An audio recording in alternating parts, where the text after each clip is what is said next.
How in the world do we stay locked in as Christians on what really matters? The devil is the first algorithm. He just throws things at you, see how long your retention is. Being distracted is just part of my humanity. The dangling carrot, I'm going to chase it and that's totally fine. Why is it so hard to stay focused or to focus at all in today's day and age? The entirety of the world, they're fighting over the most valuable thing in the world, which is your mind, our thought process. They're fighting over it. All these goals that I wanted to be locked onto, personal or spiritual. And now I'm off the rails. I'm completely distracted based on a small distraction. How are we expecting to necessarily hear from the Lord when we have to be entertained by something every waking moment? What you're not changing, you're choosing. The undivided attention that God deserves in our mind, I believe, is a radical act of faith. How in the world do we stay locked in as Christians on what really matters? Spiritual things. We're in a world that's so distracted.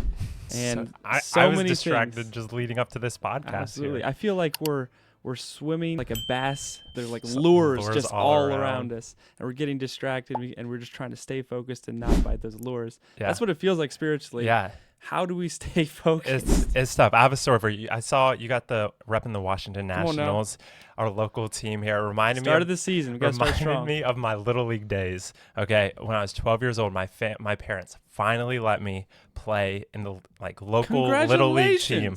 So it was a big deal. It's I never had the I chance. played in the church league. All churches have these little leagues, and it was cool and all. But 12 years old, where you're fast pitch with your own pitchers. They finally let me play, and our team was decent. What position? So that's part of my story here. So I'm a skinny guy, right? So as a 12-year-old, I was just a skinny, whatever height I was, probably weighed 70 pounds soaking wet. So I could not hit the ball very well, but I could catch the ball. I would play catch in the backyard with my parents or with my dad, with my sister. I would force her out there sometimes. And so I could catch the ball. And so where do you put the 12-year-old that can catch the ball above average at catcher? Sure. So even though I'm this tiny little kid, I have all this catcher gear on and I'm playing catcher. Okay. And our team miraculously makes it to the championship game, which we were not the best team in the league. You said church league? No. This is now the city league. Little league. All right. That finally let me in. The year I'm playing catcher, and we're playing the best team in the league. I remember we were the Dodgers, and we're playing against the Astros. Wow. Okay. And we somehow had the lead going into the last inning. And so they got me playing catcher. We play 6 innings in Little League. All right. So I'm playing catcher. Bottom of the 6th inning. There are 2 outs. We have the lead by 1 run. Oh, no. All right.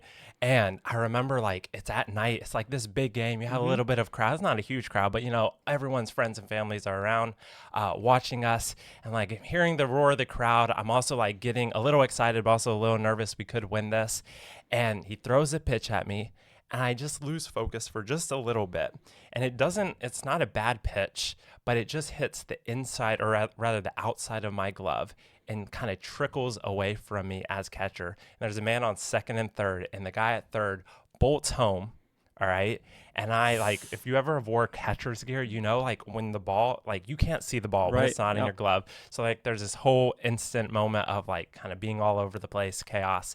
Finally, I go to get the ball. He scores the game-tying run because I lost that little bit of focus. The very next batter hits a line drive into left field. They walk it off on us in my 1 year of Little League, all because I lost focus for that little bit. It wasn't even a bad pitch, but I just remember barely missing that just from a little bit of lack of focus. Can I ask you what caused you to lose focus? Was someone yelling in the stands? I think it was a lot of different things. Like I was saying, it's the bright lights feel a little bit brighter when it's in the bottom of the 6th inning of your World Series for the championship.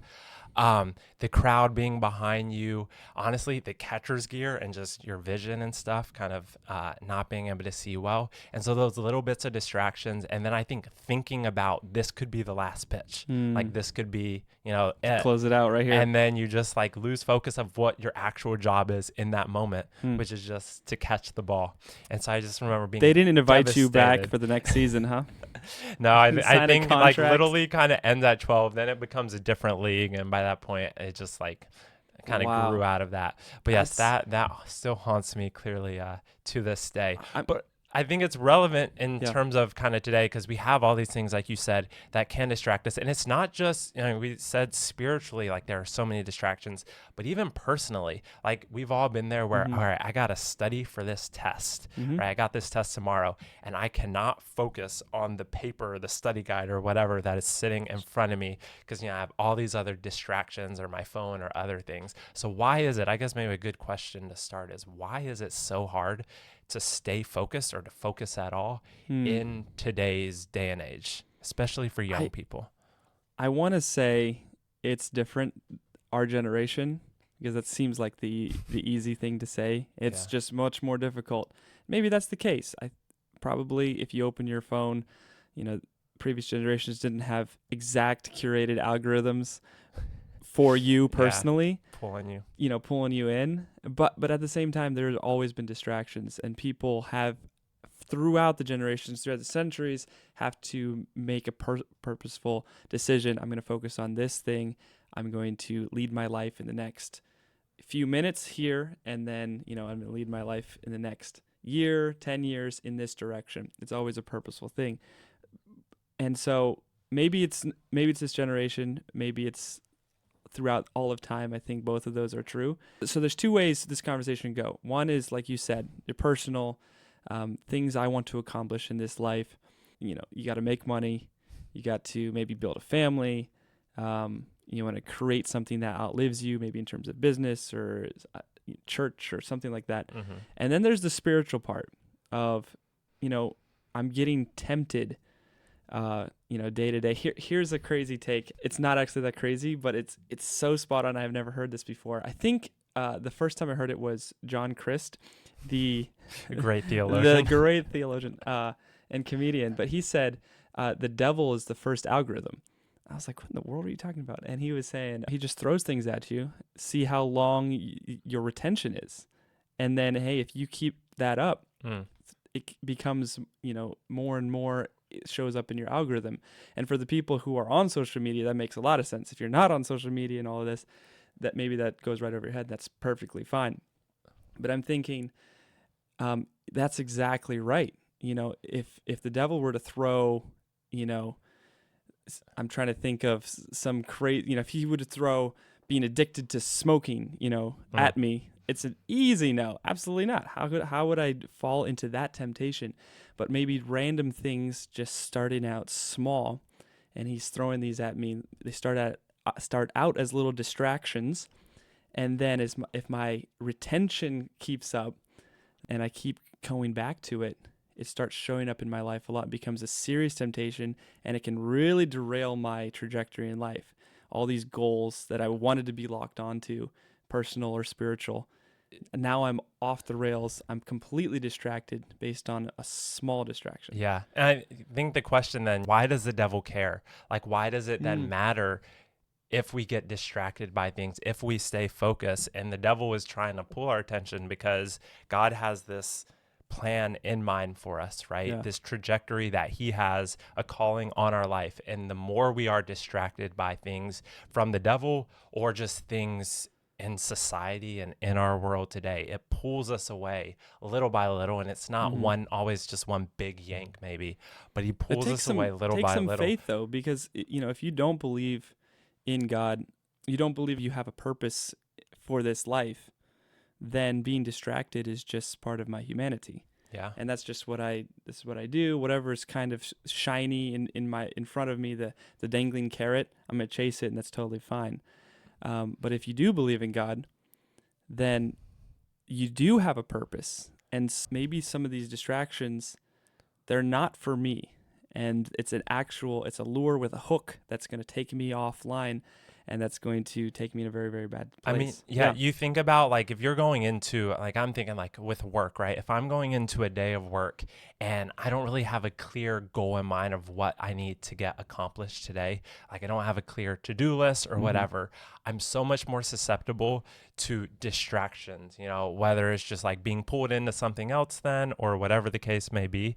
And so the same kind of applies spiritually, I think, if we don't have that clear purpose in our mind or clearly like this is the trajectory that I feel the Lord is calling me on, right? I'm not just kind of wading through life, kind of wishy-washy wherever the winds may take me. Yeah. But we have this clear goal. It's going to be harder to distract us from that.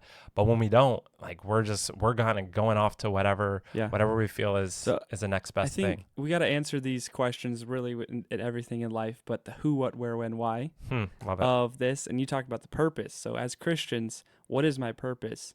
There's the verse in Psalms that talks about be still and know that I am God. And so that tells me the be still part. That's saying don't be distracted. Know what you believe, know what your purpose is, and know that I am God.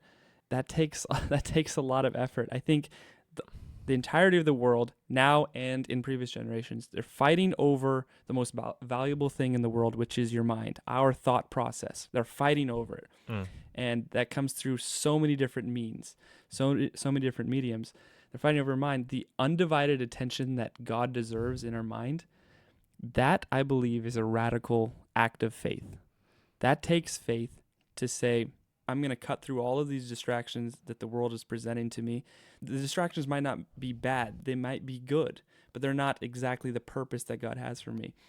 So you have to know the purpose, and then you have to lean into that purpose by faith and be still and know that God is. Yeah, quieting your mind, I feel like could be a foreign topic to some people that may be watching.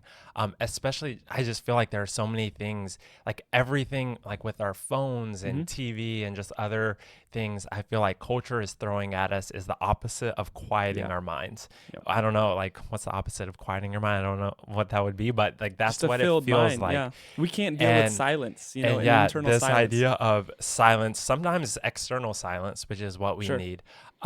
But like even more important and kind of usually what leads from external silence is kind of that internal stillness that I think the verse you were just mentioning is talking about there. So that how are we expecting to necessarily hear from the Lord or like be still and know that I am God when like our mind has to be on something, like we have to be entertained by something every waking moment. That dopamine hit has to be there. Yeah, right. And so that idea of being still, quieting, like if we could do that daily, like I think that would like be a drastic improvement to just our daily life. So if we're going to restructure, like our mind. Romans 12 talks about getting a new mind, renewal of our mind, what are we trying to get to? There's a verse in 1 Corinthians talking about be steadfast, unmovable, always abounding in the work of the Lord.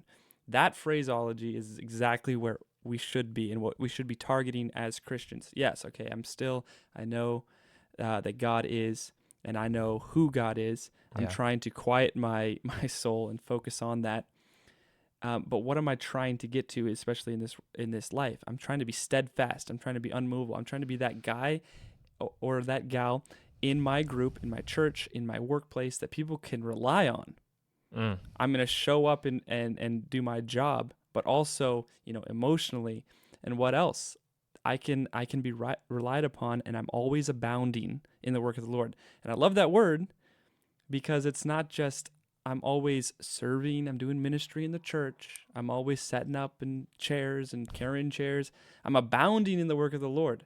That's so much more. That is, I'm flourishing and I'm doing more than I'm being asked. And people can see I'm relied upon, but more than that.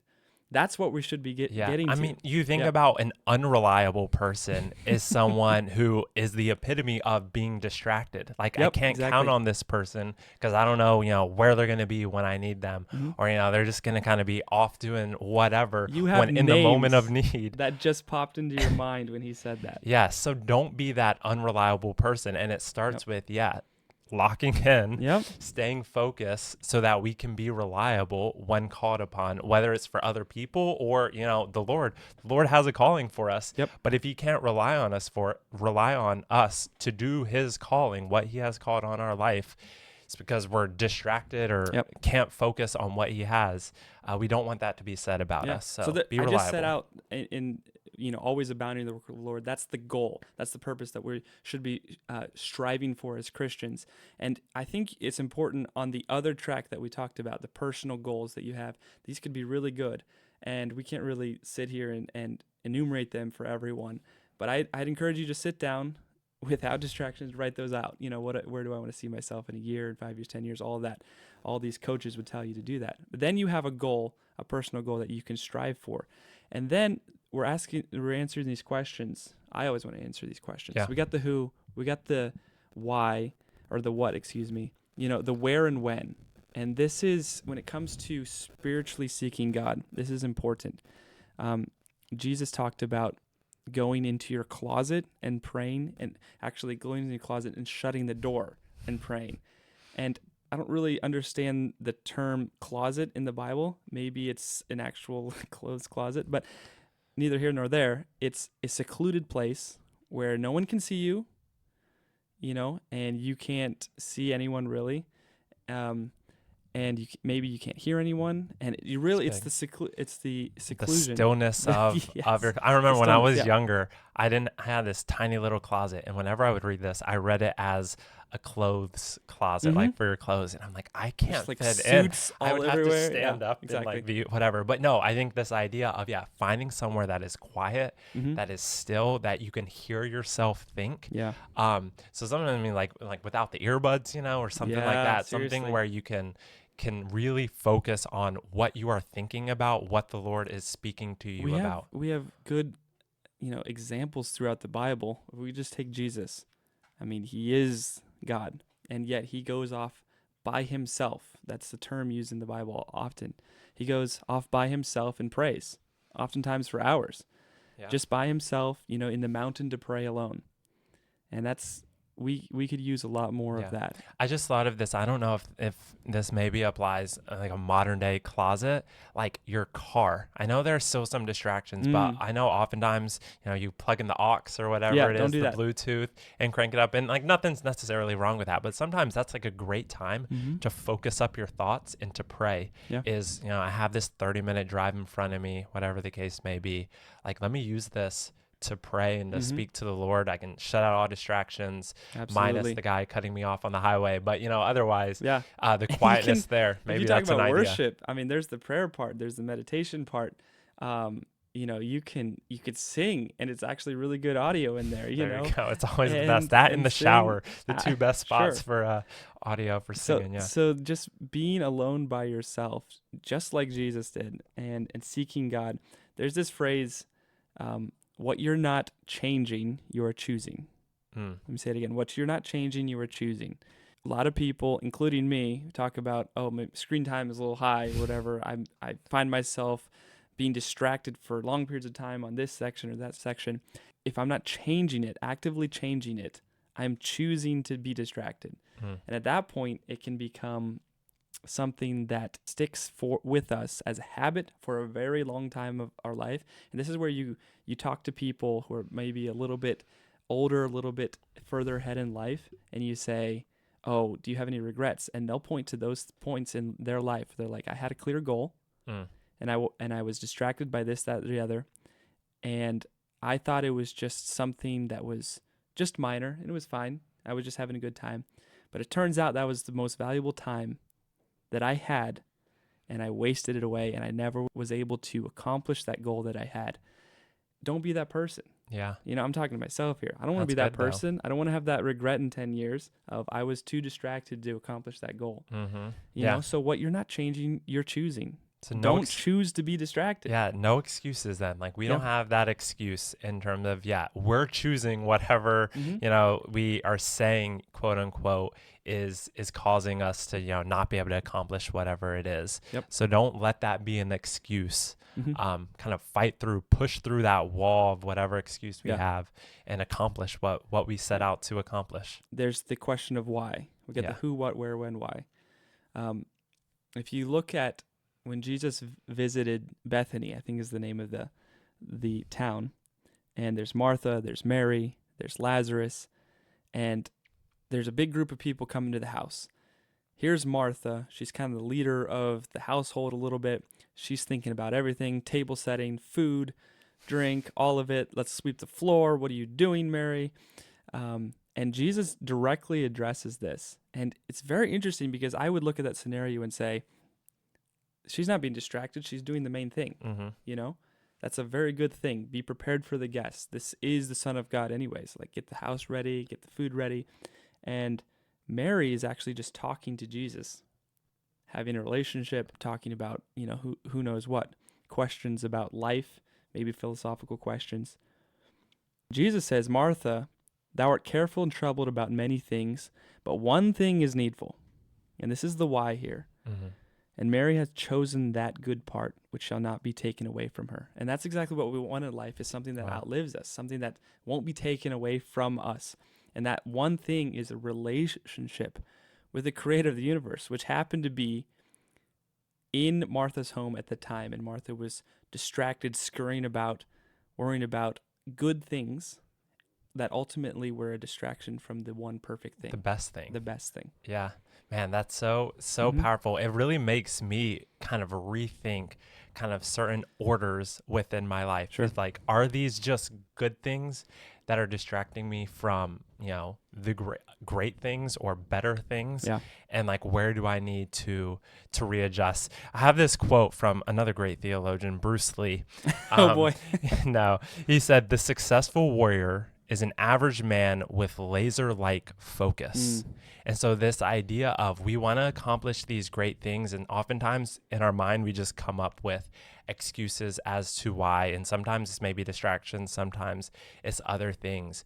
But what I think we'll find in most successful people, or all successful people, whether this just in business or spiritually, is this ability to be able to focus like a laser on the tasks that they have at hand and not get distracted, not get discouraged by certain things that can also be a distraction, but to stay focused. That will outweigh, I believe, talent, but talent that gets distracted very easily. Yeah. Being able to focus, and as Christians, spiritually, being able to focus will allow us to achieve that ultimate goal that the Lord has for us, the ultimate calling that he has for us, besides any kind of talent to be able to serve or to, work in the church or to be able to speak and communicate. Beyond any of that, being able to focus on what he has for us first will take us well beyond, any kind of talent that we think we may have. So if we can all work on that. We can all work on our focus,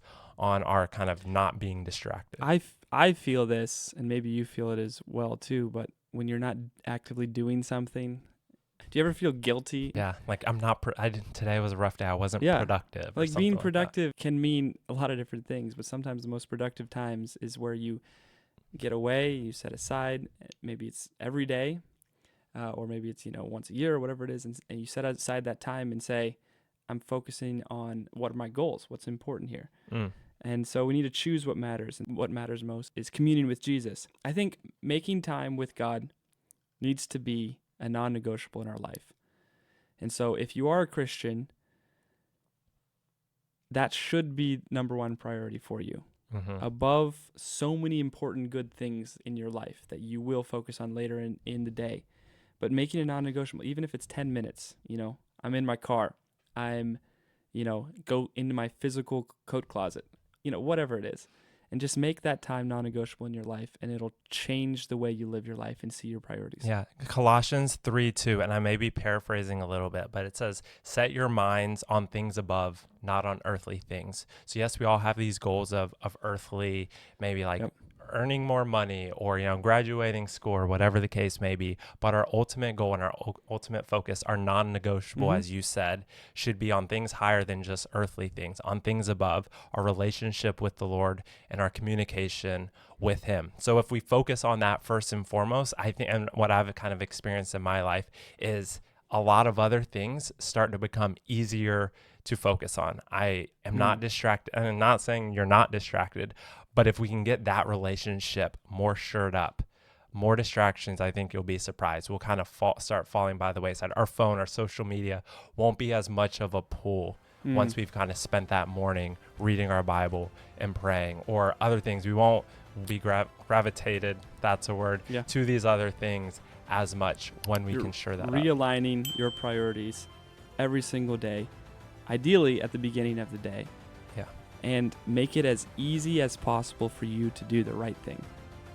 Make it as easy as possible for you to do the right thing every single day.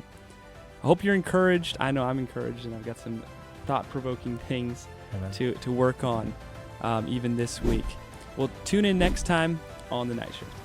Peace. Peace.